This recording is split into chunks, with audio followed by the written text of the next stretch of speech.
Parish.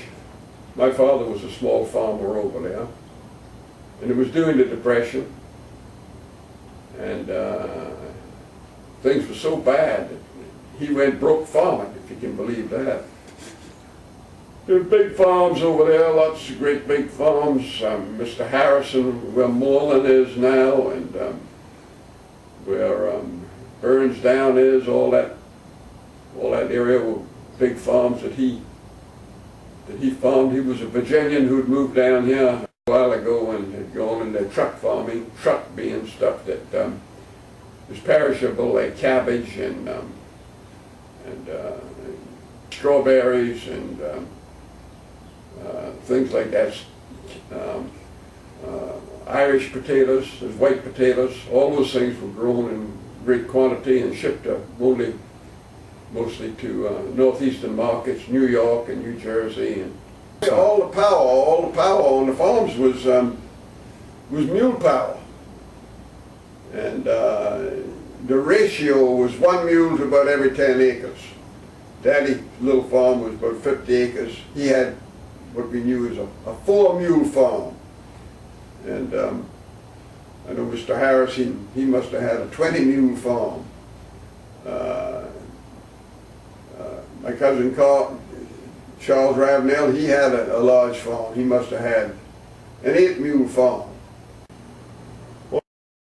And it was delightful growing up. Everybody was, not everybody, but most people were dirt poor. But those of us who were children, although we would hear our parents and all talk about how tough things were, it really didn't affect us because most everybody was in the same boat. There was a constant stream of people going south, particularly in the summer, trying to get to Florida before the winter. And they were walking, or hitchhiking, or what have you, down Savannah Highway, and they would stop by and just ask for something to eat. My mother always would give them a plate of food, because being on the farm we had plenty of food. We had milk and we had eggs and we had meat and we had vegetables. We all went to the country grammar school. We did not have a high school, but they decided to start a high school, and we only had grades. You went through the 7th grade and then you went to the 11th grade, which is, you went from the 7th to the 8th, 9th, 10th, and 11th. You had 7 grades of elementary school and 4 grades of high school. So they started a high school, and when I got out of the 7th grade, I went to the 8th grade in high school, which was the first school. Prior to that, everybody went to either Charleston High School for the boys, or Meminger High School for the girls, or Murray High School for those folks who wanted to learn a technical trade, automobile mechanics or welding, or would give them a plate of food, because being on the farm we had plenty of food. We had milk and we had eggs and we had meat and we had vegetables and what have you. And after Daddy went broke, he got a job in real estate working for Mr. DeWitt King. And then a little bit later on, he started to, family had a lot of land over there that, by the grace of God, they were able to hold on to during the Depression. Started developing some of that land, Carolina Terrace, West Oak Forest. On a troop train, probably about 1,500 Marines going to California, and big replacement draft. They were anticipating having to invade Japan conventionally, and we got across the Mississippi River at Vicksburg. The train pulled over on the side track to let a fast freight come by, and early in the morning, and little boys were running up and down with newspapers, extra newspapers, hollering, "Extra atom bomb, atom bomb."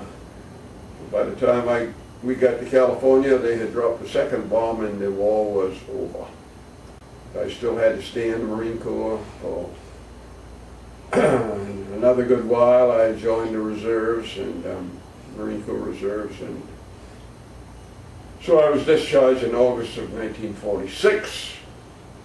I went to the College of Charleston on the GI Bill, and which was just a wonderful program.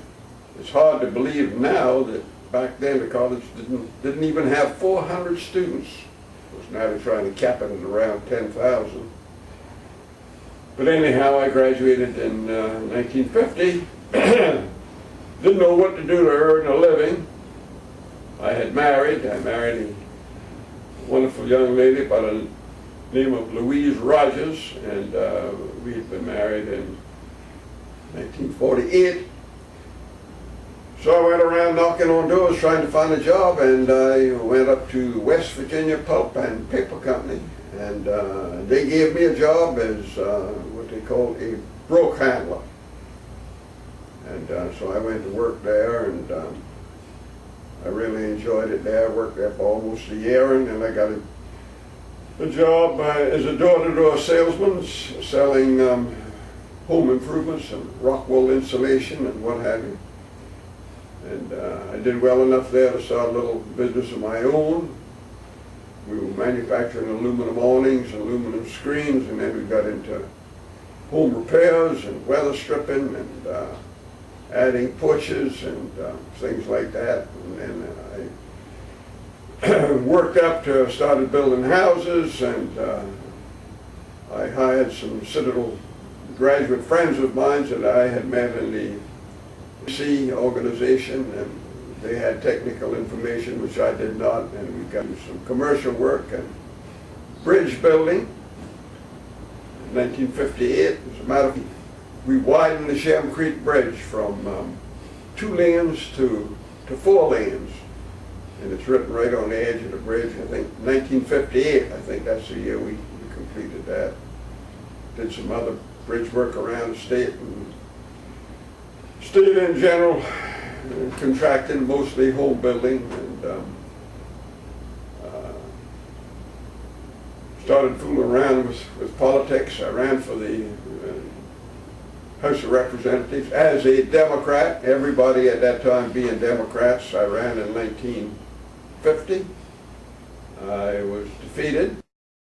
So now you go over there and everything is West Ashley, and people that have been over there for 15, 20 years, and you try to talk about St. Andrew's Parish, they don't even know what you're talking about.